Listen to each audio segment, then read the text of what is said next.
인사드리겠습니다. 기도하고 시작하겠습니다.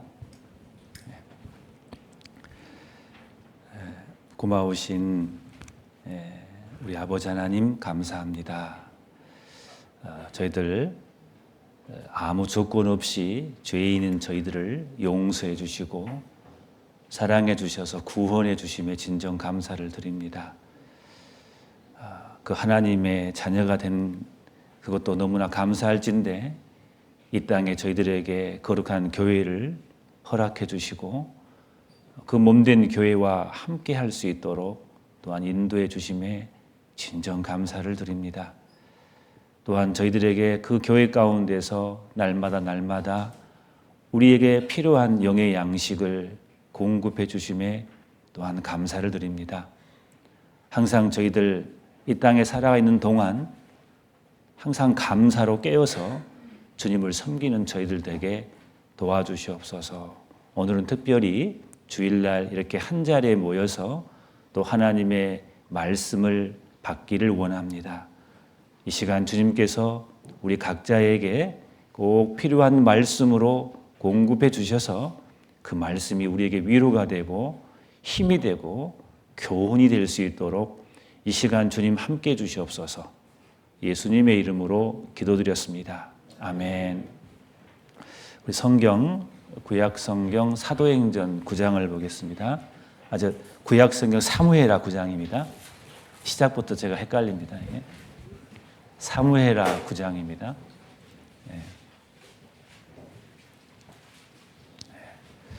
구약 성경 사무엘하 9장, 구약 476페이지쯤 될 겁니다. 사무엘하 9장 1절 제가 읽어드리겠습니다. 다윗이 가로되 사울의 집에 오히려 남은 사람이 있느냐? 내가 요나단을 인하여 그 사람에게 은총을 베풀리라 하니라. 3절에 왕이 가로되 사울의 집에 남은 사람이 없느냐? 내가 그 사람에게 하나님의 은총을 베풀고자 하노라. 시바가 왕께 고하되 요나단의 아들 하나가 있는데 절뚝발이니이다.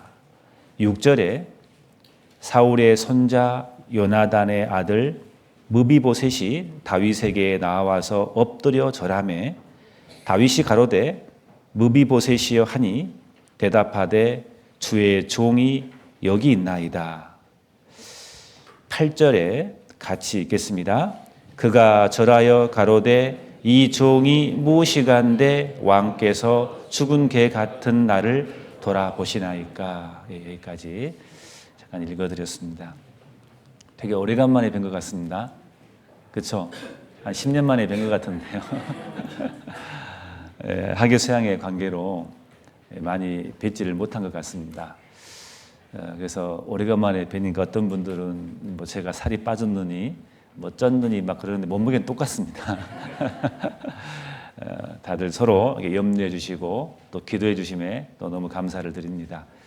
하여튼 주일날은 우리 구원받은 식구들이 한 자리에 모이는 시간이기 때문에 말씀도 배워서 좋지만 또 얼굴을 보기 때문에 되게 반갑고 기대가 되고 정말 기쁜 날인 것 같습니다. 다 마찬가지시죠? 저만 그런 거 아니시죠? 그래서 참 주일은 해피 바이러스가 되게 많이 나온 날 같습니다. 얼굴만 봐도 좋습니다. 그래서 오늘 그렇게 편안한 마음으로 오늘 사무엘하 9장에 나와 있는 이 말씀을 중심으로 해서 잠깐 동안 좀 교훈을 좀 받아보려고 합니다. 제목을 좀 붙인다면은 그 구원의 은혜와 감사란 주제로 특히 사무엘하 9장에 나와 있는 그 미브보셋의 생애를 중심으로 해서 우리가 받은 그 은혜가 얼마나 큰지 그리고 우리가 받은 그 은혜에 감사하는 삶이 무엇인지에 대해서 간단하게 좀 살펴보려고 합니다. 사무엘하 이 9장 내용을 좀 살펴보기 전에 우리가 항상 성경을 볼 때마다 생각할 것이 있죠. 성경이라는 거 한 권이 있는데 실은 구약 성경이 있고 신약 성경 두 권으로 이렇게 되어 있습니다. 신약 성경은 뭡니까? 예수님께서 이 땅에 오셨던 이야기입니다. 오셔서 예수님께서 하신 일, 특히 우리 죄인을 위해서 그 죄를 사하신 일, 복음이죠. 그 복음의 내용이 복음서에 정확히 기록이 되어 있습니다. 그리고 그 복음이 이제 사도들에 의해서 그리고 제자들에 의해서 복음을 깨달은 사람에 의해서 이 복음이 이제 점점 전파되는 내용이 이제 신약 성경에 자세히 기록이 되어 있습니다. 또 그뿐만 아니라 복음을 통해서 구원받은 우리 그리스도인들이 어떻게 살아가야 할지, 교회는 무엇인지 그것도 성경 속에 신약 성경 속에 자세히 기록이 되어 있습니다. 그럼 구약은 뭐겠습니까? 구약은 신약의 그림자입니다. 구약 성경 속에 신약에 이루어질 역사가 그림자로 다 나와 있습니다. 구약 성경 속에 복음이신 예수님이 오신다는 약속의 말씀이 다 예언되어 있습니다. 그리고 예수님께서 이 땅에 오셔서 하실 일이 이 복음서의 그림자로 다 들어져 있습니다. 그리고 이 구약 성경의 이스라엘 역사를 통해서 특히 구원받은 사람들이 어떻게 마귀와 싸워서 이겨나갈지를 이스라엘 역사를 통해서 우리에게 그림자로 다 가르쳐주고 있습니다. 성경은 그런 구조로 되어 있습니다. 특히 구약 성경 자체는 모든 말씀은 예수님을 향하고 있다는 것을 항상 염두에 두고 우리가 성경을 읽을 필요가 있다고 생각합니다. 예수님께서 십자가에 죽으시고 부활하셔서 예수님께서 어느 날 부활하신 몸으로 예루살렘에 가서 11 제자가 모여있는 그 자리에서 예수님이 하신 말씀이 있습니다. 그게 누가복음 24장 44절 말씀인데 예수님께서 말씀하시기를 곧 모세의 율법과 선지자들의 글과 시편에 나를 가리켜 기록된 모든 것을 이루어져야 하리니. 예수님은 직접 말씀하셨습니다. 모세 율법, 모세 오경이죠. 창세기, 출애굽기, 레위기, 민수기, 신명기까지 그 5권을 포함해서 그 외의 모든 선지자의 글, 구약 성경, 그리고 시편, 이 모든 구약 성경은 나를 가리켜 기록된 모든 것이 이루어져. 이 모든 구약 성경은 예수님을 가리키고 있다 그 말입니다. 우리가 성경을 읽으실 때 항상 그것을 염두에 두고 읽으셔야 됩니다. 성경의 주인공은 우리의 구원자 예수 그리스도이십니다. 그래서 특히 구약 성경에 요셉이라는 인물이 나옵니다. 우리는 요셉이라는 인물에 집중합니다. 근데 요셉을 보면서 우리는 감동받습니다. 그 요셉의 사랑에 감동받습니다. 그 요셉이 원수 같은 그 형제들을 완벽하게 용서해 버립니다. 감동받아요. 왜 감동받습니까? 그 요셉의 사랑이 바로 예수님의 사랑을 닮았기 때문에 그렇습니다. 요셉의 생애는 예수님의 그림자인 겁니다. 그리고 성경에 다윗 이야기가 나옵니다. 다윗은 승리의 아이콘입니다. 어떠한 경우에서도 다윗은 승리합니다. 예수님은 십자가에 승리하였습니다. 다윗의 모습 속에서 왜 우리가 감동받습니까? 그 다윗의 모습에 예수님이 그려져 있기 때문에 그런 겁니다. 다윗은 예수님의 예표입니다. 그림자입니다. 구약에는 그런 내용들이 너무너무 많습니다. 그래서 우리는 구약성경 읽을 때마다 항상 예수님을 염두에 두고 구약 성경을 읽는 겁니다. 어떤 것보다 예수님보다 더 앞설 수는 없습니다. 성경의 주인공은 우리의 구원자이신 예수 그리스도이신 겁니다. 오늘 이야기도 마찬가지입니다. 자, 오늘의 주인공은 미브보셋이라는 사람이 있습니다. 이름이 좀 외우기 어렵죠. 발음도 어렵습니다. 미브보셋입니다. 이 사람은 누구냐면은 이스라엘의 첫 번째 왕 사울 왕이 있습니다. 그 사울이 왕이 있고 그 아들 요나단이 있습니다. 그 요나단의 아들입니다. 사울 왕의 손자죠. 그러니까 미브보셋은 이 이스라엘 왕가의 왕자입니다. 지위가 굉장히 높은 사람입니다. 미브보셋이라는 사람이 그렇습니다. 그러나 이 사람은 정말 불행한 시대에 숨을 쉬고 산 사람이었습니다. 아마 이미 내용을 알고 계신 분도 계실 겁니다. 사무엘상 31장을 보면은요, 이 사무엘하 있기 전에 사무엘상이 있는데 펴지를 마십시오. 사무엘상 31장 이하를 읽어보면은요, 할아버지 사울 왕이 미보보셋의 할아버지 사울 왕이죠. 사울 왕이 왕가가 점점 기울어져 가갈 때입니다. 길보아 산에서 사울이 블레셋과 싸우는데 완전히 패전해 버립니다. 사울과 그 아들들이 죽습니다. 그때 요나단도 죽습니다. 미보보셋의 아버지죠. 할아버지와 아버지가 그 블레셋과의 전투에서 패전하고 맙니다. 우리는 그 내용을 잘 알고 있을 겁니다. 특히 사울 아시죠? 전쟁 중에 패전했는데 도망가다가 화살에 맞았어요. 중상을 입었습니다. 곧 죽게 됩니다. 이제 블레셋이 와서 사울을 죽이기를 원합니다. 사울은 기름 부음 받은 자로서 할례 받지 않는 이방인의 손에 내가 죽기 싫다. 그래서 자기 신하에게 자기를 대신 죽여달라고 말합니다. 신하가 어떻게 왕을 죽입니까? 그러자 사울 스스로가 칼을 놔두고 자기가 그 칼 속에 엎드려져서 자살해 버립니다. 그 옆에 신하는 그걸 보고 자기도 같이 자결해 버립니다. 비참한 생으로 끝납니다. 그때 그 전쟁에서 미보보셋의 아버지 요나단도 같이 죽게 됩니다. 이제 사울 왕가는 점점 이제 종말로 다가갑니다. 그때 살았던 사람이 그 요나단의 아들 미브보셋입니다. 그래서 이제는 이렇게 아들이 죽고 사울 왕가는 점점 무너지는데 이 사무엘하 2장 내용을 보면은 이 사울 왕의 장군이 있습니다. 신하가 하나 있습니다. 그 사람이 여러분 잘 아실 거예요. 사울의 신하 아브넬이라는 사람이 있습니다. 이 아브넬이 사울의 또 다른 아들이 하나 있어요. 이스보셋, 외울 필요 없습니다. 이스보셋이라는 아들이 있습니다. 요나단도 사울의 아들이지만 또 다른 아들 하나가 있는데 이스보셋이에요.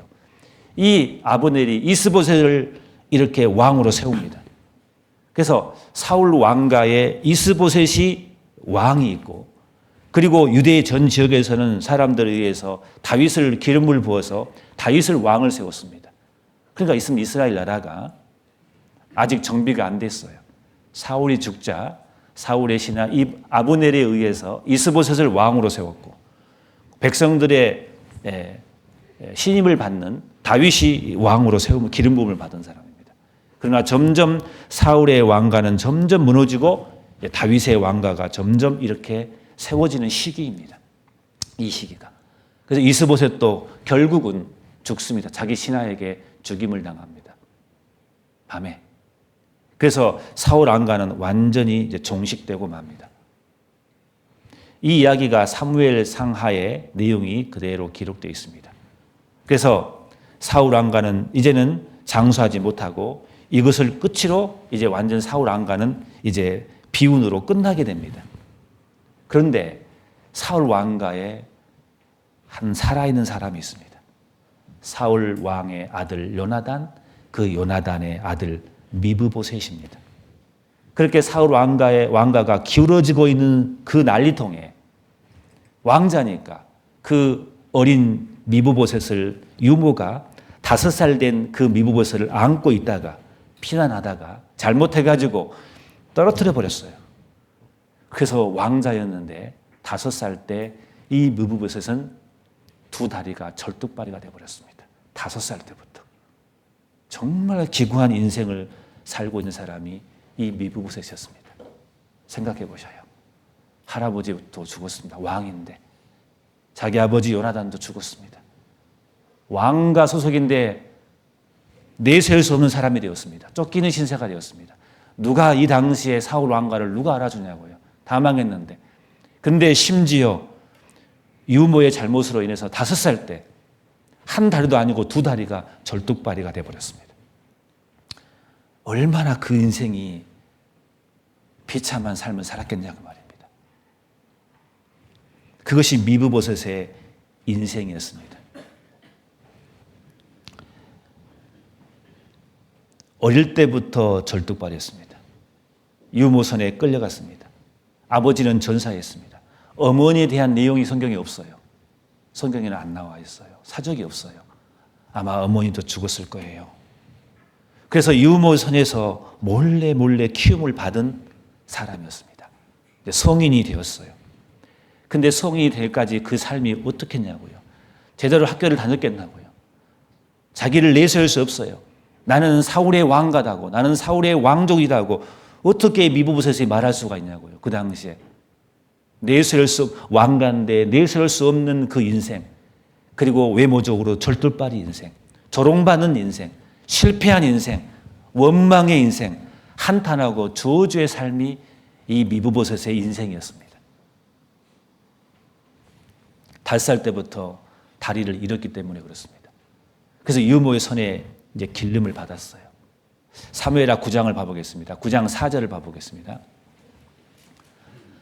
왕이 저에게 묻되 그가 어디 있느냐. 자, 다윗 왕이 미브보셋을 찾습니다. 시바가 왕에 고하되 자, 로드발 암멜의 아들 마길의 집에 있나이다.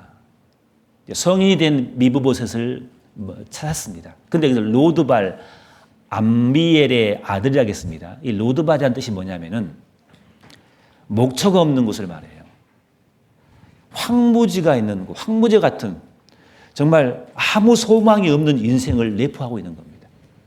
그런 왕궁과 상관없는 왕손이었습니다. 자기 이름을 내세울 수 없는 사람이었습니다. 숨어 사는 인생이었습니다. 두려워 떨며 사는 인생이었죠. 언제 자기도 죽을지 모르니까. 그래서 그 이름의 뜻이 미브보셋의 뜻이 뭐냐면 원망, 저주, 한탄이거든요.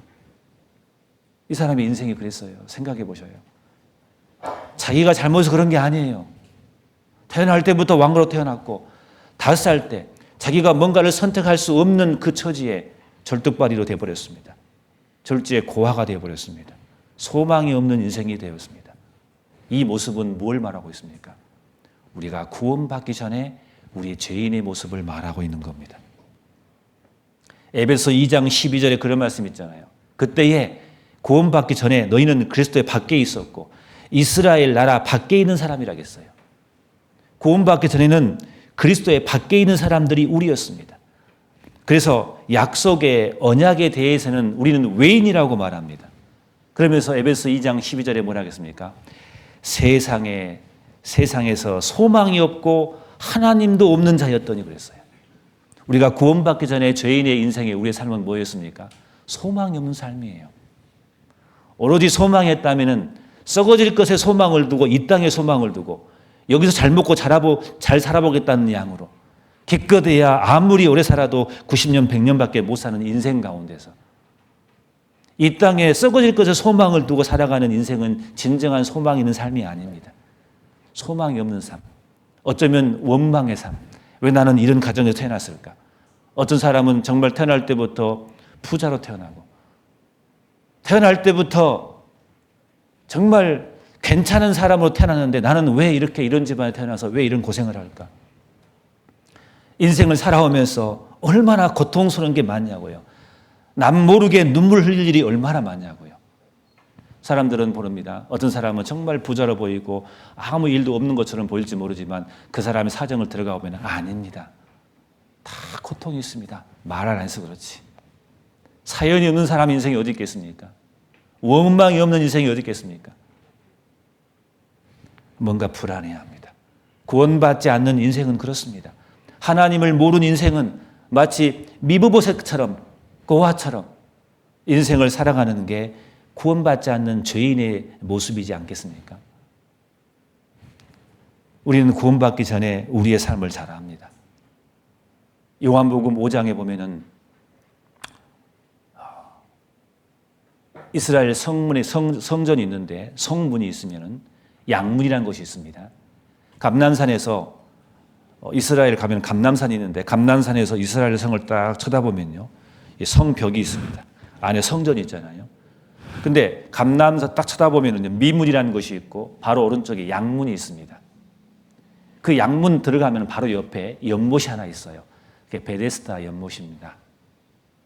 그래서 우리 수양회 가면은요. 우리 수양회장 가보시면 잘 아시죠? 실로암 건물이 있고 그 밑에 베데스다 건물이 있죠. 그 다음 밑에 뭐가 있습니까? 침례장이잖아요. 그죠? 아마 성경을 이런 걸 토대로 해서 아마 배치를 했을 거라고 생각이 듭니다. 자, 베데스다라는 연못이 있어요. 근데 가끔 천사가 내려와서 그 연못을 움직이게 만듭니다. 움직이는 것이 끝나고 나서 그 당시에 젖돌발이, 소경들, 병자들, 혈기 마른 자들, 이런 사람들이 거기에 들어가면 병이 나요. 그런데 한 사람의 병자가 있어요. 38년 된 병자예요. 아마 태어날 때부터 병자였어요. 아마 안진병인지도 몰라요. 예수님 보니까 누워 있어요. 그때 들어가서 그 연못이 동안 후에 들어가면은 병이 났는데 그 사람은 누가 나를 데리고 와서 그 베스다 연못에 늘 사람이 없는 거예요. 자기 능력으로 들어갈 수 없어요. 그때만 그랬을까요? 작년에도 없고 그 작년에도 왔을 거란 말이에요. 누가 나를 데리고 그 연못가로, 그 동안 후에 연못가로 넣어줄 사람이 없는 거예요. 불쌍한 인생인 거예요. 자기 스스로 아무것도 할 수 없어요. 38년 동안 그렇게 살았으면 그 사람의 인생이 어쩌겠냐고요. 얼마나 원망의 삶을 살았겠냐고요. 두 다리로 뛰어다니는 사람들을 봤을 거란 말이에요. 왜 나는 이러냐고 말이에요. 내게 무슨 죄가 있다고. 우리가 구원받기 전에 우리가 그랬잖아요. 우리는 태어날 때부터 죄인이었잖아요. 시편 51장 5절에 말씀에 그렇게 말씀하시잖아요. 내가 죄악 중에 출생하였으며 죄 중에 내가 잉태했나이다. 나는 엄마 뱃속에서부터 실은 죄인이었습니다. 태어날 때부터 인생은 죄인의 인생이에요. 그 인생은 어쩌면 구원받기 전에는 원망의 인생, 저주의 인생, 한탄의 인생, 두려움의 인생, 그게 구원받기 전에 우리의 인생이잖아요. 베데스다 연못가에 38년 된 병자처럼 말입니다. 요한복음 9장에 보면은요, 날 때부터 소경된 사람이 있다고 했어요. 날 때부터. 색깔을 구분을 못해요. 항상 그 사람의 인생은 어둠이에요. 꽃을 볼 수도 없어요. 아름다움이 뭔지도 몰라요. 우리 구원받기 전에 인생은 영적 소경이잖아요. 뭐가 좋은지 모르고 살잖아요. 이 세상에 속았잖아요. 이 세상이 전부인 줄 알았잖아요. 정말 아름다운 세계가 있는 것을 몰랐잖아요. 영적으로 소경의 인생인 거예요. 이 사람은 날 때부터 소경이었습니다. 예수님이 그 여인을 그 사람을 보았습니다. 어떻게 했습니까? 예수님이 침을 뱉어서 진흙에 이겨서 그 진흙으로 그 사람의 눈을 발랐어요. 그래서 그 실로암이라는 연못이 있는데, 이스라엘 실로암 연못이 있습니다. 거기서 그 눈을 씻으라고 했어요. 단번에 나와버립니다. 예수님으로 말미암아 그 눈이 떠진다는 것을 우리에게 설명해 주고 있는 거예요. 우리가 죄인의 몸에 있을 때, 우리가 죄인의 신분이었을 때, 아무것도 영적으로 보지 못하는 신분이었을 때 우리가 예수님을 통해서 우리 눈이 떠진 거잖아요. 진짜 뭐가 좋은지 알잖아요. 옛날에는 돈이 진짜인 줄 알았는데 돈보다 더 소중한 게 있다는 것을 우리 눈이 떠진 거 알잖아요. 세상 사람들은 몰라요. 뭐가 좋은지를 몰라요. 근데 우리는 알잖아요. 영적인 눈이 떠진 거잖아요. 진짜 우리는. 그래서 소경이 어느 날 눈을 떴다고 생각해 봅시다. 세상에 이거였구나. 이렇게 아름다운 세계였구나. 꽃이 이렇게 아름다웠구나. 우리가 구원을 받으면요, 영적 소경이 눈을 떠버린 거예요. 달라요. 그래서 구원받은 사람 간증을 들어보세요. 입이 터졌어요. 말하고 싶어요. 이게 빨간색이야. 이게 노란색이었어. 이게 흰색이었어. 막 말하고 싶잖아요. 안 그래요? 주변에 봐보세요. 구원받으신 분들. 제 글에 봐보셔요. 그 은혜에 감사합니다. 감탄합니다. 근데 이건 맛배기입니다. 천국 가면 어떻습니까? 눈이 튀어나올 겁니다. 이거였구나. 이거 주시려고 예수님이 그토록 고통받으셨구나. 이거였구나. 놀라실 겁니다, 아마. 상상을 초월한 곳이 천국이라겠습니다. 거기에 상급이 있어요. 세상에 이것을 주시려고 나에게 이런 고난을 주셨구나. 놀라실 겁니다. 우리는 구원받을 때 영적인 소경 상태에서 우리는 눈을 떠버린 거예요. 구원받지 않은 인생은 실은 이 무브보셋처럼 원망과 고통과 두려움의 인생이 구원받지 않은 사람의 인생이지 않겠습니까? 특히 두려움의 인생이에요. 얼마나 두려웠겠어요. 사울 왕가 출신이라니까요. 잡히면 죽어요. 철뚝발이에요. 근데 거기다가 얼마나 매일매일 두려웠겠냐고요. 유모선에 몰래 숨겨 있었어요. 마치 창세기 3장 10절에 보세요. 아담과 하와가 선악과를 따먹고 나서 하나님이 아담을 불러요. 아담아, 너 어디 있느냐? 아담이 뭐라 하겠습니까? 벗었으므로. 그 다음에 뭔 말입니까? 두려워하여? 왜 두려워해요? 죄인의 인생은 두려움의 인생입니다. 지옥 갈까 봐 항상 무섭습니다. 구원받지 못한 인생은 그래요. 뭔가 두려워해요. 그러나 구원받은 사람 보세요. 얼마나 담대합니까? 죽음을 이긴 사람이거든요. 죽음 너머에 천국이 확보되어 있기 때문에 우리는 그 근본적으로는 두려워하지 않습니다.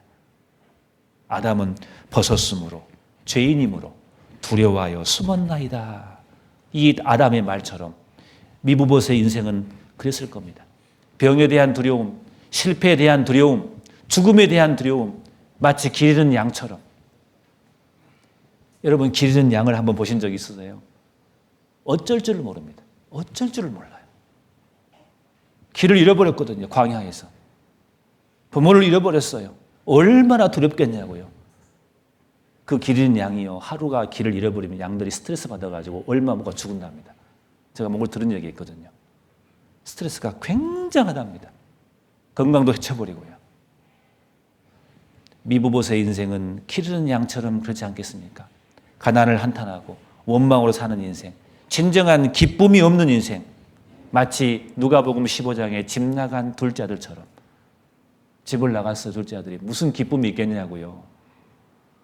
허랑방탕 자기 마음대로 살다가, 그러나 둘째가 회개하고 돌아오니 아버지가 받아주고 말고, 신발도 신지 하고 아버지가 달려가서 저기 아들이 걸어온 걸 보고 아들임을 금방 알았습니다. 안아주고 말고 잔치를 벌였습니다. 그 모습은 바로 예수 그리스도의 사랑을 설명하고 있는 겁니다. 우리는 요한복음 4장의 사마리아 여인을 잘 압니다. 남편이 5명이나 있었어요. 지금 남편은 남편이 아니에요. 얼마나 기구한 인생입니까? 남편이 5명이나 있었다니까요. 참 복이 많네. 그렇게 말하는 사람 있습니까? 그게 아니에요. 그게 복으로 보이십니까, 이게? 기구한 인생이에요. 이 남편 만나면 행복이 있을까? 저 남편 만나면 행복이 있을까? 몰라요. 우리가 어떤 인생을 살았는지. 이 남편을 맞고 저 남편을 맞고 살았는지도 몰라요. 얼마나 기구한 인생이겠냐고요, 이게. 얼마나 복잡한 인생을 살고 있었겠냐고요. 목마른 인생이에요.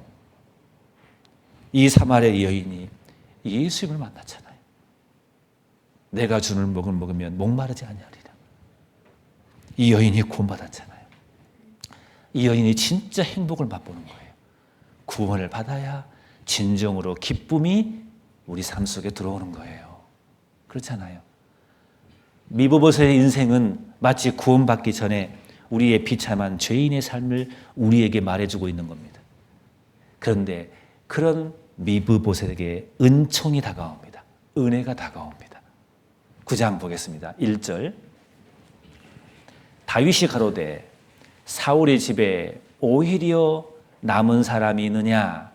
내가 요나단을 인하여 그 사람에게 은총을 베풀리라. 다윗이 그랬어요. 자, 사울의 집에, 그 집안에 남은 사람이, 살아있는 사람이 있느냐 그 말이에요. 다윗이 은혜를 주고 싶어서 찾아보라겠어요. 자, 내가 요나단을 인하여 그 사람에게 은총을 베풀리라. 왜? 우리는 요나단 이야기를 잘 압니다. 다윗이 사울에게 쫓길 때였어요. 근데 사울의 아들이 바로 요나단입니다. 다윗이 요나단에게 자기 심정을 이야기했어요. 근데 그 요나단이 다윗을 사랑했어요. 요나단이 정말 대단합니다. 요나단은 인정줄에 매이지 않았어요. 자기 아버지가 사울이에요. 그러나 요나단이 봤을 때는 하나님께 함께한 사람은 다윗이거든요. 정말 대단한 사람이 요나단이에요. 얼마나 눈물이 났겠냐고요. 사울을 살펴봤습니다. 다윗이요, 내가 우리 아버지 사울을 살펴보겠습니다. 봤더니 사울의 마음은 강팍해요. 다윗 보기만 하면 죽일 것 같아요. 요나단이 와가지고 다윗에게 말합니다. 그 사정을 이야기합니다. 다윗이요, 빨리 피하십시오. 그래서 그 요나단의 도움으로 다윗이 생명을 유지할 수 있었거든요. 그때 요나단이 이야기합니다. 다윗이요, 우리 가족을 기억해 달라고. 그 약속을 하며 다윗이. 그 약속을 다윗은 잊지 않아요. 세월이 지났습니다. 왕이 되고 나서 신하들에게 사울의 가족들을 쳐다봐라. 내가 요나단에게 약속한 것이 있다. 그게 사무엘상에 나와 있습니다. 사무엘상 20장에 나와요. 다윗과 요나단의 언약이라 그래요. 요나단은 다윗을 사랑했어요. 존경했다 그 말이에요. 하나님과 함께한 사람이라는 걸 알았어요. 비록 사울은 자기 아버지지만 아니에요. 이미 성령이 떠나버렸어요. 하나님이 함께하지 않아요. 요나단은 다윗을 구해주기를 원했어요. 그때 다윗과 요나단의 언약이 사무엘상 20장에 나와요. 다윗은 그 언약을 잊지 않았어요. 그 말이 바로 9장 1절에 있는 말씀, 내가 요나단을 인하여 그랬습니다. 찾아보라겠어요. 많은 시간이 지났지만 다윗은 그것을 잊지 않았어요. 약 계산해 보면요, 약 17년, 18년 지난 다음입니다. 우리는 잊어버리잖아요. 그러나 다윗은 그 언약을 잊어버리지 않았어요. 이게 무엇을 의미합니까? 우리 하나님은 우리에게 약속하시면 절대 잊어버리지 않으셔요. 다윗은 예수님의 완벽한 그림자입니다. 예표입니다. 다윗은 요나단과 약속을 절대 잊지 않았어요. 내가 네 가족을 분명히 돌봐주겠다. 약속을 했거든요. 17년, 18년 지났지만 다윗은 그 약속을 생각하고 그 요나단의 가족을 찾아봐야겠어요. 찾아보니까 3절 보겠습니다. 왕이 가로되 사울의 집에 남은 사람이 없느냐? 내가 그 사람에게 하나님의 은총을 베풀고자 하노라. 다윗의 은총이라 안 했어요. 하나님의 은총이라 했어요. 그렇죠? 이 말도 참 대단합니다. 내가 찾으면 하나님의 은총을 베풀고자 하노라 그랬어요. 시바가 왕께 고하되 요나단의 아들 하나가 있는데 뭐라고요? 절뚝발이에요. 13절에 봐보세요. 무비보셋이 항상 왕의 상에서 먹음으로 에루살렘에 거하니라. 그는 두 발이 다 뭐라고요? 두 발이 다 나갔어요. 그러니까 얼마나 힘든 삶을 살았겠냐고요. 찾은 거예요. 내가 이 사람에게 하나님의 은총을 베풀리라. 여러분, 이 말이 너무 중요합니다. 이 말씀은 지금 17년, 18년 지나고 난 다음이에요. 이 마음은 하나님의 마음인 거예요. 우리 하나님은 약속하시면 절대로 잊지 않으셔요. 우린 잘 아는 말씀 여기를 잡으시고 이사야 49장을 봐보겠습니다. 이사야 49장.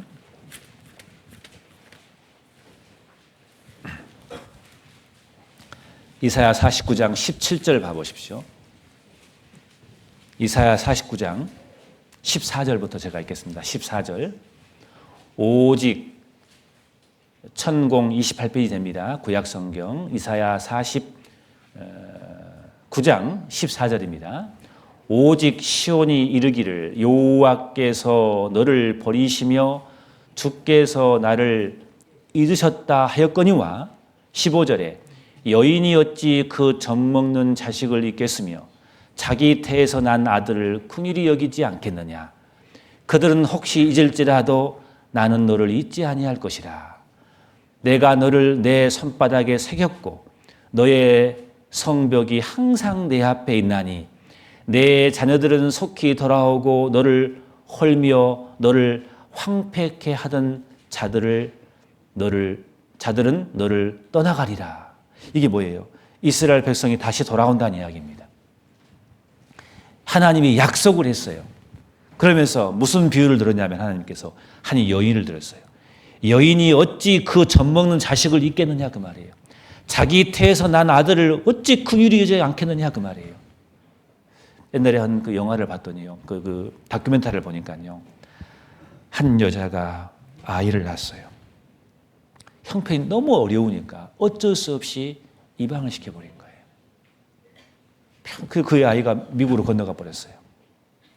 근데 그 부모는 평생 그 아이를 잊지 못해요. 항상 그 아이를 생각하는 거예요. 항상. 그 다큐멘터리를 보여주더라고요. 다 아이가 성인이 돼가지고 부모하고 상봉하는데 펑펑 울어요. 그러면서 그 엄마가 자녀에게 하는 말이 있어요. 내 말을 네가 믿어줄지 모르겠지만 나는 한순간도 너를 잊어버린 적이 없다. 엄마는 정상적인 엄마라면 그러는 거예요. 근데 성경에 뭐라 하겠습니까? 혹시라도 그런 사람이 그것을 잊어버릴지라도 나는 너를 잊지 않겠다. 우리 하나님이 그렇게 우리에게 말씀해 주시는 거예요. 하나님은 우리에게 약속한 말씀을 절대로 잊지 않으셔요. 하나님은 이스라엘에게 다시 돌아온다고 약속했기 때문에 이스라엘 백성이 흩어지고 1900년이 지났지만 잊을만 했는데 하나님은 잊지 않으셔요. 기필코 회복시켜 주셨잖아요. 하나님의 마음입니다. 구약 성경에 우리를 구원해 주시겠다고 예수 그리스도를 보내주겠다고 성경 곳곳에 약속했잖아요. 근데 그 약속은 그대로 100% 예수님이 완벽하게 오셨잖아요. 오셔서 우리를 완벽하게 구원해 주셨잖아요. 하나님의 약속은 잊지 않으셔요. 우리 인생처럼 잊는 게 아니에요. 그게 특징이에요. 그래서 그 사랑에 우리가 감동받는 거예요. 민수기 23장 19절에 우리가 잘 아는 그 말씀 있잖아요. 하나님은 인생이 아니시니 시건치 아니시고 인자가 아니시니 후회가 없으시다 했어요. 어찌 그 말씀하신 바를 행치 않으시며 하신 말씀을 실행치 않으시랴. 하나님은 사람이 아니에요. 사람은 한 번 말해놓고 시간 지나면 잊어버리고 배신합니다.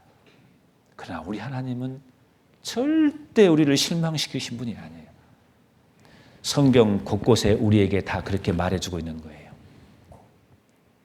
이스라엘 민족의 역사를 보면 알 수 있습니다. 1900년이 지났지만 하나님은 그 약속의 말씀을 마음에 품고 계셨어요. 여인이 자기 태에서 나는 아이를 잊지 못한 것처럼. 그래서 우리는 그 사랑에 감동받는 거예요. 예수님 이 땅에 나를 위해서 오셨다는 그 자체는 감동인 거예요. 기필코 오시잖아요. 기필코 십자가에서 나를 위해서 대신 죽어주시잖아요. 그 길이 얼마나 험난한 길이냐고요. 그게 쉬운 길이냐고요. 기필코 그 약속을 지키시잖아요. 아들을 버렸을까지 그 약속을 지키시잖아요. 왜? 약속했기 때문에 그런 거예요. 그게 하나님의 사랑인 겁니다. 그게. 다윗의 마음에서 우리는 하나님의 마음을 봐야 돼요. 다윗은 분명한 예수님의 예표자이기 때문에 그런 거예요. 그 많은 시간이 지났지만 다윗은 요나단과의 언약을 잊지 않습니다. 기필코 약속을 지킵니다. 이사야 14장을 봐보겠습니다. 이사야 14장. 이사야 14장 24절입니다. 같이 한번 이사야 14장 24절을 읽으시는데 반드시란 말이 두 번이 나오는데 반드시는 좀 크게 읽어봅시다. 같이 시작. 만군의 여호와께서 맹세하여 가라사대 나의 생각한 것이 반드시 되며 나의 경영하는 것이 반드시 이루리라. 두 번이나 강조했습니다. 성경에서 히브리어에서 두 번 반복은 강조를 말합니다. 반드시 되며 반드시. 이 말을 안 넣어도 괜찮아요. 이 말씀 자체는 맹세이기 때문에. 근데 거기다가 반드시란 말을 넣었어요. 또 맹세란 말을 넣었어요. 기필코 이루어진다 그 말입니다. 여러분 성경에서 하나님이 약속한 말씀이 이루어지지 않는 것이 있냐고요. 지금까지. 거짓말 친 적이 있냐고요. 하나님 우리에게. 실망시켜진 적이 있냐고요. 우리에게. 있으면 따지러 오십시오. 우리는 그래서 하나님을 믿는 거예요. 제가 개인적으로 되게 감명 깊게 읽었던 말씀이 있는데요. 히브리서 6장을 봐보겠습니다. 이 말씀이 얼마나 좋은지. 히브리서 6장 13절 봐보세요. 히브리서 6장 13절. 하나님이 아브라함에게 약속하실 때에 가리켜 맹세할 자가 자기보다 더 큰 이가 없으므로 자기를 가리켜 맹세하여 가라사대 내가 반드시 너를 복주고 복주며 너를 번성케 하고 번성케 하리라. 하나님이 아브라함을 선택했어요. 이스라엘 조상입니다. 하나님께서 약속을 했는데 맹세했다고 했어요. 맹세. 여러분 맹세를 언제 어떻게 합니까? 가끔 우리가 진실을 전할 때 이렇게 말하잖아요. 자, 내가 우리 아버지 이름을 걸고 말한다. 그런 말 할 때 있죠. 내가 우리 엄마 이름을 걸고 말합니다. 진실이라 그 말이에요. 그 말은요. 그 맹세는 자기보다 높은 사람을 이름을 대서 하는 거예요. 그렇잖아요.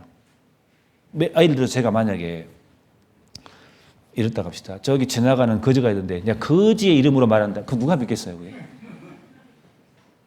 정말 믿을 만한 사람. 배신하면 안 될 사람. 그 나보다 높은 사람의 이름을 대고 맹세하는 거예요. 근데 하나님보다 높은 사람이 없잖아요. 그러니까 하나님이 뭐라고 해요? 내가 내 이름을 걸고 말한다. 내가 맹세한다. 아브라함아. 내가 너에게 복 주고 복을 주리라. 내가 너를 번성케 하리라. 이 말씀이 이루어졌습니까? 안 이루어졌습니까? 이루어졌잖아요. 이스라엘 봐보셔요. 맹세를 했다 그래서 맹세를. 그러면서 하는 말씀이 다 봐보세요. 15절에 저가 이같이 오래 참아 약속을 받았느니라. 16절에 사람들은 자기보다 더 큰 자를 가리켜 맹세하나니 맹세는 저희 모든 다투는 일의 최후의 확정이니라. 하나님은 약속을 기업으로 받은 자들에게 이 뜻이 변치 아니함을 충분히 나타내시려고 그 일에 맹세로 보증하셨나니 18절에 이는 하나님이 거짓말을 하실 수 없는 이 두 가지 변치 못할 사실을 인하여 앞에 있는 소망을 얻으려고 피하여 가는 우리로 큰 안위를 받게 하려 하심이라. 18절에 거짓말할 수 없는 이 두 가지 변치 못할 두 가지가 뭡니까? 하나님의 약속, 또 한 가지가 맹세라 그 말이에요. 이 말씀 자체는 약속인데 거기다가 맹세까지 해버렸어요. 우리는 다시 오실 예수님을 기다립니다. 오셔요, 안 오셔요? 맹세했습니다. 천국이 있습니까, 없습니까? 약속돼 있고 맹세했습니다. 천국에 상급이 있습니까, 없습니까? 약속하고 맹세했습니다. 하나님의 이름을 걸고. 이게 보통 말이냐고 이게. 이게 보통 말이냐고요. 이 말이 저에게 얼마나 위로가 되는지. 하나님 우리에게 소망을 주셨어요. 굳게 붙잡아라 그 말이에요. 내가 너에게 한 번이라도 실망시켜 준 적이 있더냐 그 말이에요.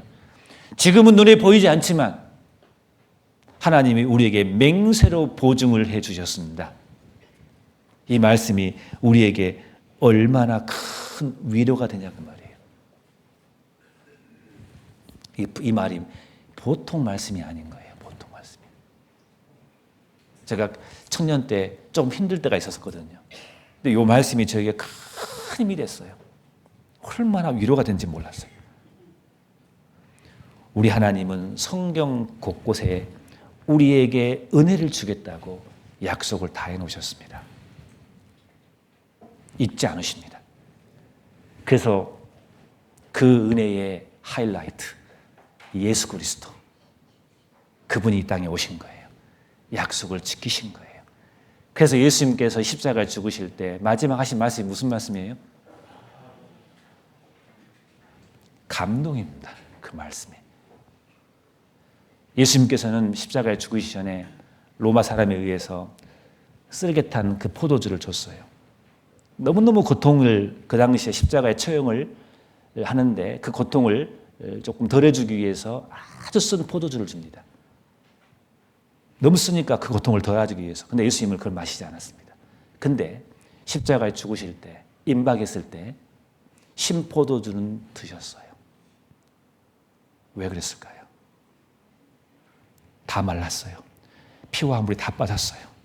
입이 완전히 말랐어요. 아무 말도 할 수 없어요. 근데 왜 그것을 마셨겠습니까? 한마디를 하시려고. 마지막 한마디를 우리에게 해주고 싶어서. 그게 뭐예요? 인생들아, 다 이루었다. 너희 죄 다 갚았다. 구약에 약속했던 하나님의 약속의 말씀, 나를 예수님을 보낸다는 그 말씀, 나를 통해서 다 이루었다.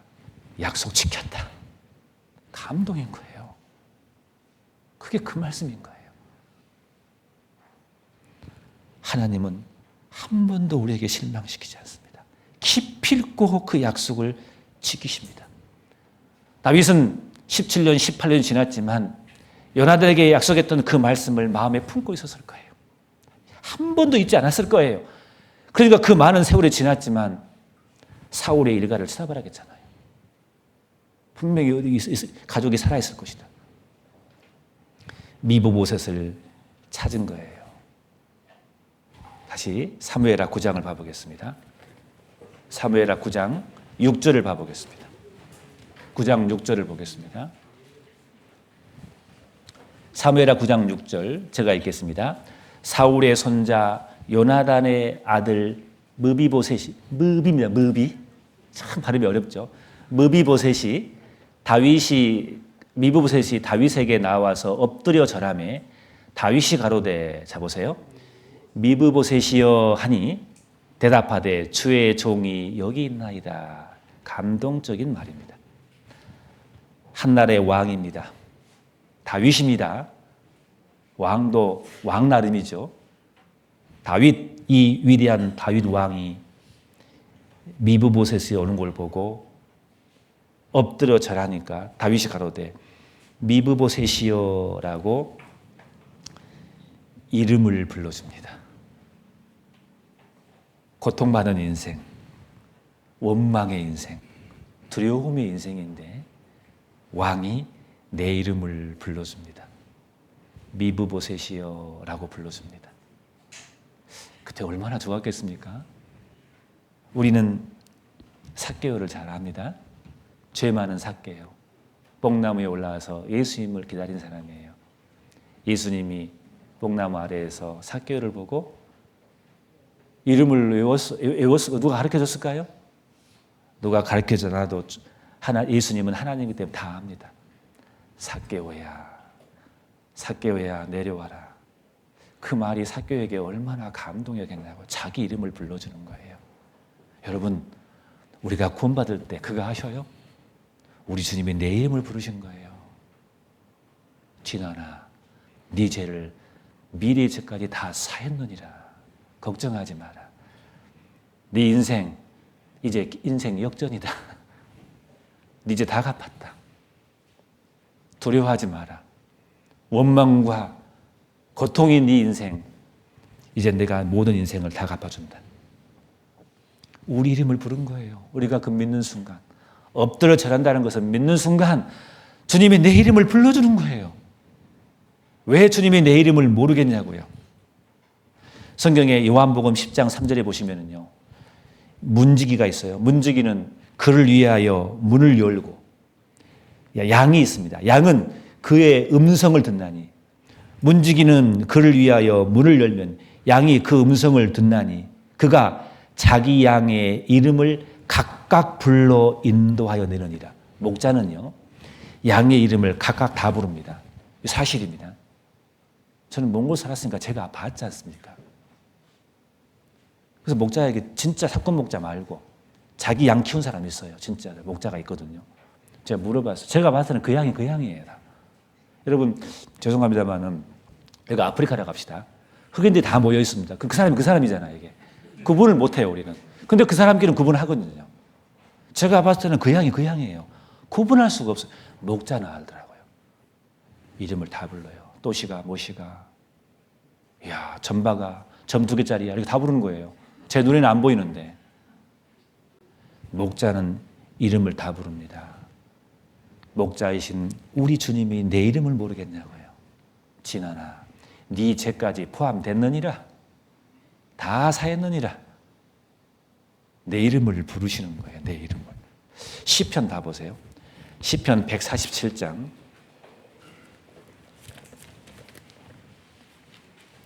시편 147장 4절을 봐보겠습니다.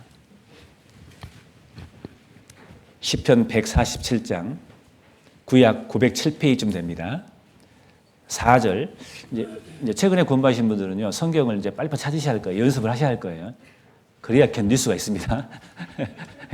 자, 147장 5절, 한번 4절부터 읽어드리겠어요. 저가 별의 수요를 계수하시고 저희를 다 이름대로 부르시는도다. 우리 주는 광대하시며 능력이 많으시며 그 지혜가 무궁하시도다. 여러분 보셔요. 하나님께서 별을 만드셨어요. 그리고 그 별의 수요를 다 계수하신다고 했어요. 그리고 그 이름을 다 부르시는 것이 하나님이에요. 하나님은 가능하셔요. 하나님이기 때문에. 이 말이 얼마나 은혜스러운 말이냐고요. 어떤 사람이 이걸 참 하나님도 할 일 없으시다. 무슨 별의 수를 세고 뭐 이름까지 지어주셨네. 이게 무슨 우리를 보고 하는 말인 거예요. 하찮은 별도 수를 세우시고 하찮은 별도 그 이름을 지으시는데 나를 모르시겠냐 그 말인 거예요. 이 말씀은 우리를 말해주고 있는 거예요. 하찮은 별의 수요도 계수하시는데 우리 인생의 모든 수고를 하나님께서 계수하지 않으시겠냐 그 말이에요. 하나님은 우리의 걸음을 다 세셔요. 우리의 한숨을 다 하셔요. 우리의 눈물을 다 하셔요. 다 계수하십니다. 우리 주님은 한순간도 빼지 않아요. 저기 하찮은 별의 수를 세시는 하나님이시기 때문에 우리는 얼마나 소중한 사람입니까? 별에 의하면, 별에 비한다면. 이거는 그걸 말해주고 있는 거예요. 우리한테. 그리고 이름을 부른다 했어요. 너는 묘성이다. 너는 삼성이다. 그런 것처럼 하나님이 내 이름을 다 아셔요. 이게 얼마나 은혜스러운 겁니까? 매일매일 부르실 거예요. 구원받을 때 부르셨고 넌 이제 내 아들이다. 모시가 이름을 불렀을 거예요. 그리고 구원받은 이후에도 매일매일 부르실 거예요. 내 아들아, 오늘 어떻게 살았느냐? 아시면서도 물어봅니다. 모시가 오늘 너 힘들었지? 너 오늘 눈물 날 일 있었지? 그래 나한테 와라. 나한테 눈물 흘려. 내가 너 안아줄게. 매일매일 주님은 내 이름을 부르지 않겠습니까? 우리를 얼마나 사랑하시는데 나를 위해서 아들을 버리셨는데 뭘 못 주시겠냐 그 말이에요. 우리 주님은 매일 이름을 부르십니다. 다윗이 미브보셋의 이름을 부른 것처럼 미브보셋이여. 이 단어가 얼마나 우리에게 은혜를 준지 모르겠습니다. 사무엘하 9장 보겠습니다. 9장 7절. 사무엘하 다시 9장 7절을 보겠습니다. 다윗이 가로되 뭐라 하겠습니까? 무서워 말라. 내가 반드시 네 아비 요나단을 인하여 네게 은총을 베풀리라. 왜? 약속을 했기 때문에 그런 것입니다. 무서워 말라 하겠습니다. 이제 무서워 말라. 여러분 성경을 읽어보면 이 말씀이 얼마나 많이 반복된지 아십니까? 하나님은 구원받은 우리에게 하신 말씀이에요. 부활하시고 예수님께서 첫 번째 하신 말씀 평강이 있을지어다. 이제 걱정하지 마라. 두려워하지 말라. 떨지 말라. 내가 너와 함께함이라. 내가 너를 도와주리라. 정령 도와주리라. 의로운 오른손으로 너를 붙들리라.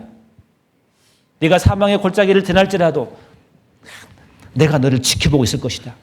내가 목자가 양을 기른 것처럼 내 눈은 내가 너를 한 번 떠나지 않겠다. 눈동자처럼 너를 지키시다. 이런 말씀이 성경에 반복이 되어 있어요. 도배가 되어 있어요. 이 말씀이 성경에. 주님은 구원받은 우리에게 말씀하십니다. 이제 무서워 말라. 내가 너를 보호할 것이다. 이제부터는. 하나님이 우리에게, 구원받은 우리에게 하신 메시지 아니겠습니까? 우리 구원자 예수님께서도 우리에게 동일하게 말씀하십니다. 예수님이 십자가에 죽으시기 전날 밤이었어요. 제자들의 발을 씻기시는 그때였습니다. 이제 조금 있으면 십자가에 넘기십니다. 그때 그 제자들에게 예수님께서 미리 하신 말씀이 있어요. 요한복음 14장 봐보겠습니다. 요한복음 14장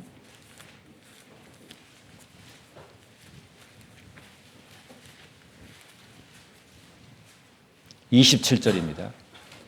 27절 제가 읽겠습니다. 같이 한번, 짧은 말씀이니까 같이 한번 20절을 같이 읽어보겠습니다. 평안을 너희에게 끼치노니 곧 나의 평안을 너희에게 주노라. 내가 너희에게 주는 것은 세상이 주는 것 같이 아니하리라. 너희는 마음에 근심도 말고, 왜? 앞으로 두려워할 일이 많이 있거든요. 예수님은 아시거든요. 앞으로 제자들이 이 복음을 전하는 과정 속에서 어떤 사람은 순교도 당할 것이고, 어떤 사람은 감옥에 잡힐 것이고, 많은 핍박이 있다는 것을 아시거든요. 그러면서 예수님께서 말씀하십니다. 내가 너에게 주는 평안은 세상에 주는 것과 다르다. 너는 마음에 근심도 말고 두려워하지도 말라. 내가 너를 지켜줄 것이다. 난 너를 절대 한 번도 떠나지 않을 것이다. 한 번 들어온 성령은 이제 신약 시대에 구원받을 때 들어온 성령은 떠나야 안 떠나요? 절대 떠나지 않습니다.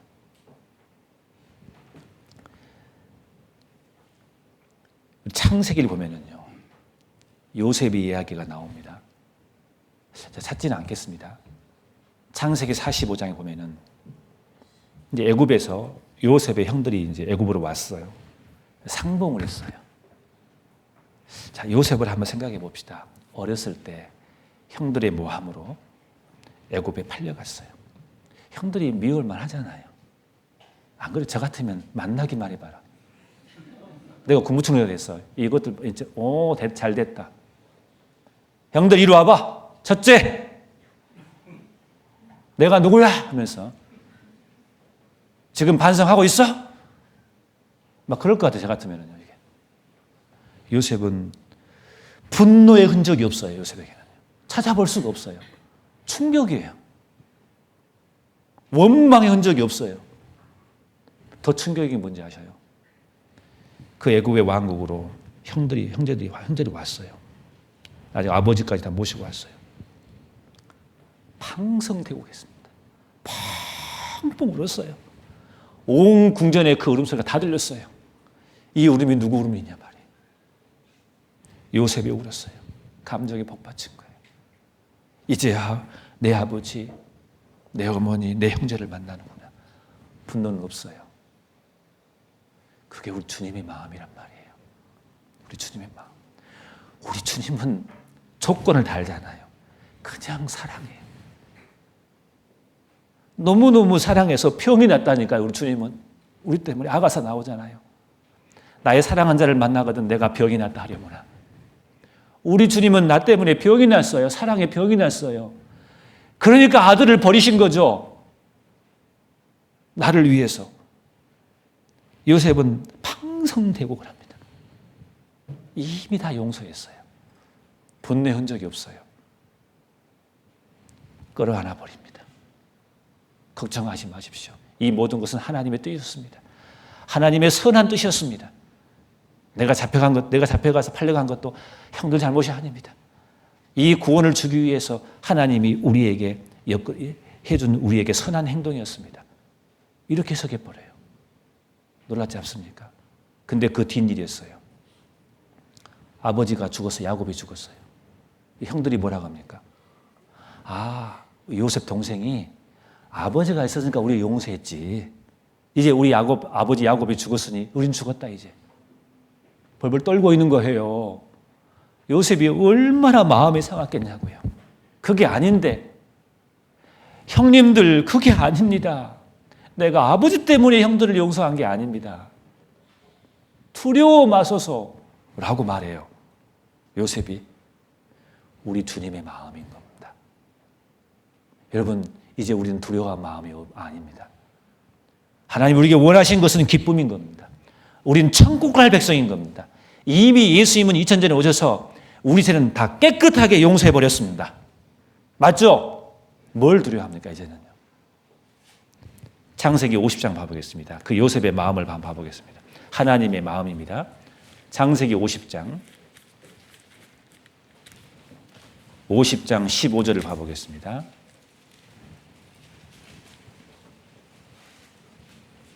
창세기 50장 15절.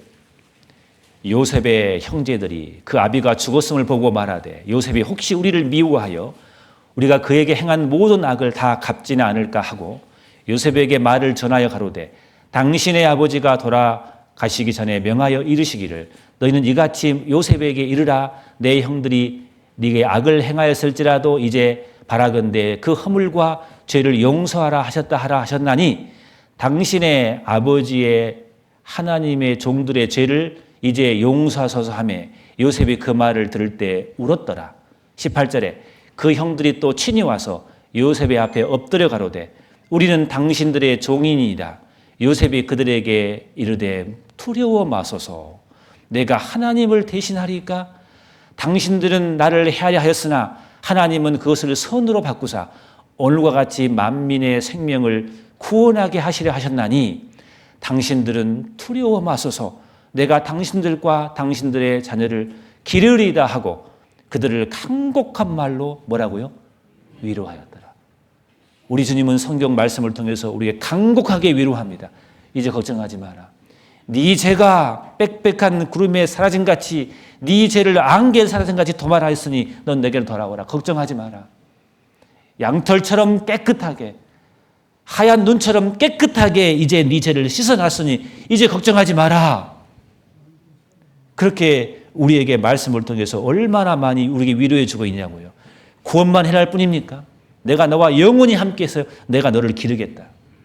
너와 함께하겠다. 내가 절대 너를 버리지 않겠다. 그게 우리 주님의 마음이십니다.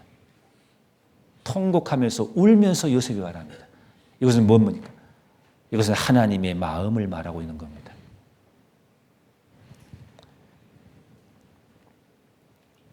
그래서 사무엘하 9장을 보겠습니다.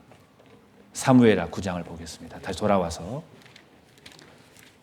사무엘하 9장 7절을 봐보겠습니다. 다윗이 가로되 무서워 말라. 내가 반드시 내 아비 요나단을 인하여 내게 은총을 베풀리라. 내가 내 조부 사울의 밭을 다 네게 도로 주겠고 또 너는 항상 뭐라 하겠습니까? 내 상에서 먹을지니라. 이야, 다윗의 상에서 같이 밥을 아들 취급해 준다 그 말. 이제 아들 돼 버린 거예요. 아들이나 같이 밥을 먹어요. 거기서 누가 밥을 먹습니까? 이제 넌 내 아들이다 미보셋. 너의 할아버지 사울이 갖고 있던 밭 다 돌려 회복시켜줘 버린 거예요. 모든 것이 회복돼 버립니다. 아담의 범죄로 잃어버렸던 축복이 이제 예수님을 통해서 다 다시 회복돼 버립니다. 아담의 범죄로 잃어버렸던 그 영원한 생명이 예수님을 위해서 다시 회복돼 버립니다. 다시 완전히 회복을 의미한 겁니다. 이건 전적으로 하나님의 은혜인 겁니다. 내 상에서 같이 먹을지니라. 13절에는 항상 왕의 상에서 먹으리라. 항상이 나와요. 13절 봐보세요. 미브보셋이 항상 왕의 상에서 먹음으로. 우리 아들이죠. 이제 우리 하나님과 경상합니다. 그거 아셔요? 우리 아버지이기 때문에. 딸들 있는 집안은 좀 죄송한데요. 그 옛날에 기억나시죠? 딸들은요, 같이 아들하고 그 아버지하고 같이 밥 먹어요, 못 먹어요? 아들만 특별히 먹어요. 참 남존여비가 연애를 많이 써가지고. 근데 이 여기서 아들은 뭡니까? 여자들이 해당 안 됩니까? 누구나 구원받으면 하나님의 아들인 거예요. 이제 하나님과 같이, 다윗과 같이 상에서 밥을 먹는다는 것은 이제 아들 되었다 그 말입니다. 성경에서 구원받은 우리에게 하나님은 뭐라고 하십니까? 요한복음 1장 12절에 영접하는 자, 곧 그 이름을 믿는 자에게는 하나님의 아들이라, 하나님의 자녀가 되는 권세를 주셨으니 그랬어요. 우리가 예수의 십자가의 그 죄사함의 은혜를 믿는 사람은 그 믿는 순간 이제 하나님의 자녀가 되는 권세를 줬다고 했어요. 우리는 아들입니다. 이제 다윗이 미브보셋에게 이제 나와 내 상에서 같이 밥을 먹는다. 이제 미브보셋을 누가 해칠 사람이 아무도 없어요. 다윗 왕과 겸상을 하는데 아들을 누가 건듭니까? 이제는요. 이제 무서워 말라. 내가 너에게 사울의 할아버지 왕 밭을 다 줄 것이며 다 회복시켜 줄 것이며 내가 너를 지킬 것이다. 이것을 의미하고 있는 거거든요. 자, 이렇게 은혜를 받았어요. 미브보셋은. 자, 은혜를 받은 이제 나머지 시간은 이 은혜를 받은 미브보셋의 반응을 한번 봐보겠습니다. 반응. 이제 우리가 해야 할 마음인 거예요. 8절에 봐보세요. 저가 절하여 가로되 이 종이 무엇이간데 왕께서 죽은 개 같은 나를 돌아보시나이까. 이 마음을 우리가 잊으면 안 됩니다. 욥이 말했던 것처럼 사람이 무엇이간데 주께서 나를 크게 여기사 나에게 마음을 두십니까?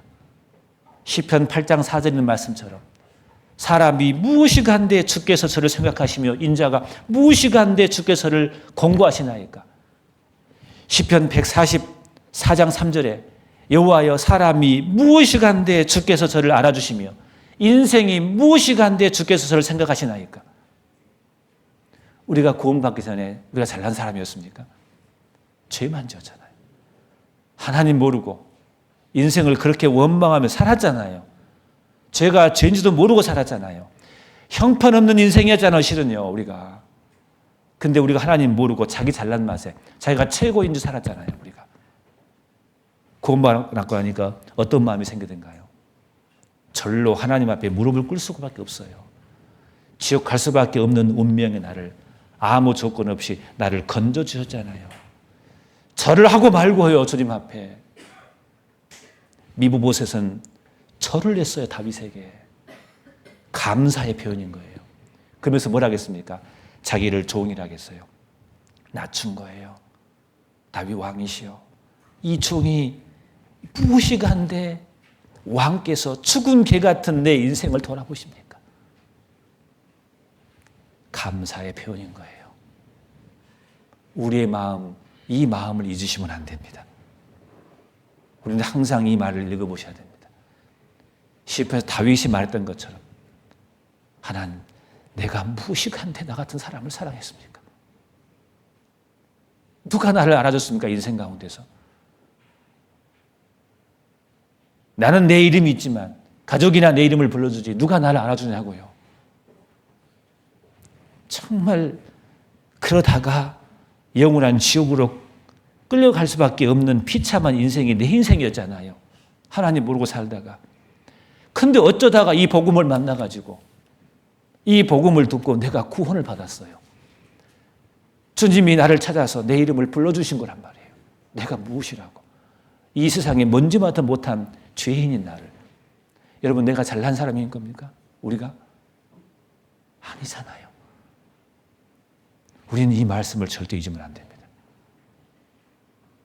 우리는 잘못하면 제가 높아져 버립니다. 우리는 나는 종이란 말을 잊으면 안 됩니다. 다윗 왕이요, 이 종이 무엇이간데 죽은 개 같은 나를 돌아보십니까? 이 미브보셋의 이 간증을 잊으면 안 됩니다. 시편을 쓴 다윗의 그 간증을 잊으면 안 됩니다. 여호와여, 내가 무엇이간데 주께서 나를 알아주시며 인생이 무엇이간데 주께서 저 같은 사람을 생각하십니까? 은혜가 많은 거예요. 근데 우리는 이걸 잊어버립니다. 좀 시간 지나면은 나는 괜찮은 사람처럼. 나를 알아주지 않으면은요, 이제 삐져버립니다. 교회에서 누가 나를 인사 안 해요. 그러면, 두고 보자. 나도 인사 안 할 거야. 그때 이 말씀 필요하십니다. 내가 무엇이간데? 내가 이 봉사 열심히 했는데 나를 알아주지 않아요. 다음에 봉사 하나 보자. 그때 이 말씀이 필요한 겁니다. 우리는 낮아지는 거예요. 구원받은 사람은 낮아지게 만든 마련인 거예요. 안 그러겠습니까? 그 하나님의 그 큰 사랑 앞에, 조건 없는 그 은혜 앞에 나는 낮아지는 거예요. 그래서 구원받은 사람이 진정으로 겸손해질 수가 있는 거예요. 우리 누가복음 17장을 합니다. 10명의 문둥병 환자가 있었어요. 문둥병 환자는요, 비참한 인생에 누가 알아주지 않아요. 가까이 갈 수 없어요. 따로 집단 생활을 해야 돼요. 예수님이 왔어요. 같이 가지도 못해요. 저 멀리서 예수님 우리를 살려주십시오. 우리의 병을 고쳐주십시오. 예수님이 낫게 했습니다. 근데 9명 다 가버리고 한 사람만 왔어요. 어떻게 했습니까? 예수님께 와서 엎드렸어요. 살해했어요. 감사의 표현을 했다 그 말이에요. 나중에 그 사람이 구원을 받았잖아요. 여러분, 우리가 그 은혜를 받았으면 정말 감사할 줄 알아야 되는 겁니다. 열왕기하 5장에 보면은 나만 장군 잘 아시죠? 제일 처음에는 교만했습니다. 장군이니까. 너희들이 나한테 와 그랬어요. 근데 나만 장군이 나중에 요단강물에 들어가서 병이 나았어요. 나만 장군이 뭐라고 한지 아세요? 자기를 종이라고 말합니다. 자기를 종이라고 말해요. 그 엘리사 앞에. 자기를 완전히 낮춰버립니다. 그리고 예물을 가지고 드립니다. 그러나 받지 않았죠. 은혜를 받았으니까 감사하는 거예요. 은혜를 받으면 보답할 줄 아는 사람이 그게 진짜 맞잖아요. 하나님께 그 은혜를 받았으면 하나님께 정말 감사의 삶을 살아야 그 은혜 받은 사람의 진정한 삶이 아니겠습니까? 은혜는 받았는데 감사할 줄 몰라요. 그거 이상하잖아요. 뭔가 이상하잖아요, 그것은요. 그걸 보고 우리는 배은망덕이라 그래요. 우리는. 부모의 은혜를 받았는데 부모를 무시하는 거예요. 배은망덕한 거예요, 그것은요. 부모에게 대들어요. 배은망덕한 거예요. 그것처럼 우리 하나님이 우리에게 전적으로 아무 조건 없이 우리에게 은혜를 줬단 말이에요. 미보봇에서는 뭘 하겠습니까? 엎드렸어요. 왕이시여, 나 같은 사람이 무엇이간데 나를 이렇게 생각하십니까? 미보봇의 마음은 달랐어요. 나중에 사무엘하 16장을 읽어보면요, 이 미보봇의 사환이 거짓말해가지고요, 이게 다윗과 미보봇을 이간질합니다. 나중에 알아요, 이것을.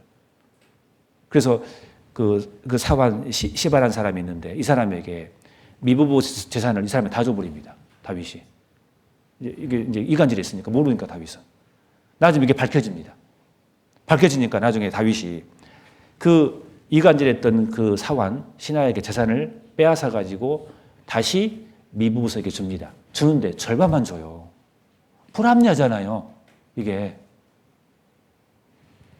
그런데 미보봇의 태도가 어떤지 아셔요? 감동적입니다. 사무엘 하 19장 봐보세요. 사무엘하 19장 봐보십시오. 사무엘하 19장 24절을 봐보십시오. 사무엘하 19장 24절. 사울의 손자 미브보셋이 내려와서 왕을 맞으니 저는 왕의 떠날 날부터 평안히 돌아온 날까지 그 밭을 맵시내지 아니하며 그 수염을 깎지 아니하며 옷을 빨지 아니하였도다. 24절 읽으셨고 그 다음에 30절 보시면은 무비보셋이 왕께 고하되, 29절에 왕이 저에게 이르되 네가 어찌하여 또 내게 이를 말하느냐. 내가 이르노니 너는 시바와 밭을 나누라 그랬어요. 이제는요. 이제 풀려가지고 다 실은 줘야 돼요. 근데 절반 나누라 가져라 그 말입니다. 좀 억울하잖아요. 30절에 미브보셋이 왕께 고하되 내 주 왕께서 평안히 궁에 들어오시게 되었으니 저로 그 전부를 차지하게 하옵소서 하니라. 세상에. 뭔 말입니까? 이제 그 이간질한 것이 풀렸어요. 이걸 알고 다윗이 그 시바한 때 재산을 뺏어서 절반을 다시 미브보셋에게 줍니다.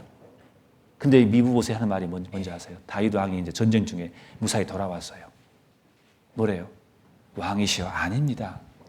난 당신이 무사히 돌아온 것으로 만족합니다. 이거 그냥 그 사환에게 주십시오. 얼마나 감동적입니까? 우리가 그래야 돼요. 우리는 하나님 한 분으로 감사해야 됩니다. 미브보셋은 다윗만 살면 돼요. 24절에 방금 읽은 말씀 뭡니까? 사울의 손자 미브보셋이 내려와서 왕을 맞으니 저는 왕이 떠난 날부터 평안히 돌아온 날까지 그 발을 맵시내지 아니하며 그 수염을 깎지 아니하며 옷을 빨지 않아도다. 다윗이 전쟁 중에 고난받고 있단 말이에요. 나에게 은혜를 주신 분이. 근데 감히 내가 내 발에 맵시를 내고 수염 깎고 멋지게 멋을 내고 웃으면서 달릴 수 있겠냐 그 말이에요. 다윗이 고난받을 때 같이 마음으로 동참한 거예요. 다윗을 사랑하니까. 그 은혜를 받았으니까. 여러분, 우리를 위해서 예수님은 고난받으셨습니다. 그리고 이 복음이 올 때까지 많은 믿음의 선진들은 이 복음을 지키기 위해서 때로는 목숨도 바쳤고 많은 희생을 해서 이 복음이 여기까지 왔습니다. 그리고 지금도 우리 주위에는 이 복음을 위해서 희생한 사람들이 많습니다. 근데 우리는 뒷짐지고 우리 집이나 더 화려한 집으로 꾸미면서 이 세상에 말뚝을 받고 이 세상에 마음을 두고 우리가 살아가야 되겠냐 그 말입니다. 미브보셋은 오로지 다윗만 무사하면 돼요. 다윗 한 분으로 만족하는 거예요. 우리는 하나님 한 분으로 만족해야 됩니다. 그게 진짜지 않겠습니까? 우리가 뭘 바라겠습니까? 여러분, 부귀영화를 바라십니까? 미브보셋은 필요 없어요. 다윗만 무사하면 돼요. 우리는 하나님 한 분으로 만족하는 거예요. 주님이 고난 받으셨기 때문에 나도 고난에 동참하는 거예요. 교회가 핍박받고 고난받을 때 나도 마음으로 같이 하는 거예요. 일주일 뒤에 중집회가 있습니다. 집에서 뒷짐지고 TV 보면서 이렇게 있겠습니까? 집회를 위해서 모든 사람이 기도하고 희생하고 밥을 하고 전도하고 봉사하고 청소하고 하는 그 고난의 일에 하나님의 일에 나도 동참하는 거예요. 마음으로 동참하는 거예요. 그게 감사의 사람의 모습이지 않겠습니까? 오로지 하나님 한 분만으로. 이게 진짜의 구원받은 사람의 삶이라고 생각합니다. 고난에 동참하는 겁니다. 그것이. 저는 이 장면을 읽으면서 눈물 나더라고요. 우리는 바르실레 잘 아실 겁니다. 바르실레. 다윗이 압살롬에게 도망갔어요. 맨발로 저 멀리. 바르실레가 다윗을 도와줬어요. 다윗이 다시 돌아와서 전쟁에서 이겼어요. 바르실레를 모시고 싶었어요. 이제 은혜를 주려고. 바르실레는 뭘 하겠습니까? 나는 괜찮습니다. 당신이 괜찮으면 된 것. 나는 이걸로 충분합니다. 대가를 바라지 않아요. 하나님의 사람은 다윗만 무사하면 되는 거예요. 우리의 신앙 오로지 하나님 한 분으로 만족하는 거예요. 그래서 우리가 잘 아는 말씀 하박국 3장 잘 아시잖아요. 비록 무화과 나무가 무성치 못하며 포도나무에 열매가 없고 감람나무에 소출이 없으며 밭에 식물이 없어요. 아무 열매가 없는 것 같아요. 농작물에. 우리의 양이 없으며 외양간에 소가 없을지라도 나는 여호와를 인하여 즐거워하며 나의 구원의 하나님을 인하여 기뻐하리로다. 여러분, 우리는 하나님 한 분만으로 즐거워하고 기뻐할 수 있습니다. 우리는 구원을 받았기 때문에 그런 겁니다. 이게 그리스도인의 마음인 겁니다. 그래서 내 삶에 조금 힘든 일이 있다 하더라도 우리는 그 즐거움과 기쁨을 결코 잊을 수 없습니다. 우리는 유지할 수 있습니다. 구원을 받았기 때문에 가능한 겁니다. 우리는 그 큰 은혜를 받았기 때문에 가능한 겁니다. 시편에 그런 말씀 있죠. 여호와여, 왕이 주의 힘을 인하여 기뻐하며 주의 구원을 인하여 크게 즐거워한다. 우리는 그 구원 하나 때문이라도 우리는 평생 즐거워할 수 있습니다. 신앙생활에 어려움이 있다 할지라도, 만약에 내 몸에 병이 있다 할지라도 담대합니다. 우리 그리스도인들은 천국의 소망이기 때문에 그게 바로 진정한 그리스도인인 겁니다. 멋지지 않습니까? 세상 사람들은 도무지 알지 못합니다. 우리를 미쳤다고 말합니다. 그러나 우리는 아닙니다. 우리는 멀쩡합니다. 진정한 대장부의 삶인 겁니다. 그래서 우리는 구원받은 이상 하나님만을 사랑합니다. 오직 우리는 마음을 다하여, 성품을 다하여, 힘을 다하여 내 하나님 여호와를 사랑하라. 우리는 그 말씀을 받듭니다. 신명기서에 그 말씀 있잖아요. 너희 모든 성도들아 여호와를 사랑하라 그랬어요. 우리가 사랑의 대상은 우리 아버지 하나님, 그리고 예수 그리스도 구원자. 우리는 그분만으로 만족합니다. 욥은 그랬습니다. 하나님만으로 만족했습니다. 바울은 그랬습니다. 그래서 모든 것을 배설물로 여길 정도로 하나님만을 바라보고 갔습니다. 모든 믿음의 사도들이 그랬습니다. 한 분만으로 만족했습니다. 미브보셋이 그랬던 것처럼 왕이시여 괜찮습니다. 그거 사환에게 주십시오. 전 당신이 무사히 돌아왔으면 그걸로 만족합니다. 이것이 우리의 마음인 겁니다. 그래서 오늘은 미브보셋을 통해서, 다윗을 통해서 하나님의 구원의 사랑의 마음을 우리가 알 수 있고, 은혜를 받은 미브보셋을 통해서 우리는 어떠한 삶을 살아가야 될지, 어떠한 마음가짐으로 살아갈지를 우리가 이 사건을 통해서 교훈받을 수 있다고 생각합니다. 우리가 항상 감사 잃지 맙시다. 예, 감사의 삶인 그 사람은 성공한 삶인 겁니다. 항상 감사. 범사에 감사라기잖아요. 왜 그러겠습니까? 감사가 그걸 줬기 때문에 그러는 겁니다. 그거 항상 잊지 마시고 이렇게 힘있게 살아가십시다. 그리고 이제 여름이 곧 다 지나가고 이제 가을이 섬뜩 다가왔습니다. 이제 학예수양회도 끝났습니다. 학예수양회 끝나면 무슨 일이 있죠? 2023년이 이제 곧 저물어 갑니다. 준비하십시오.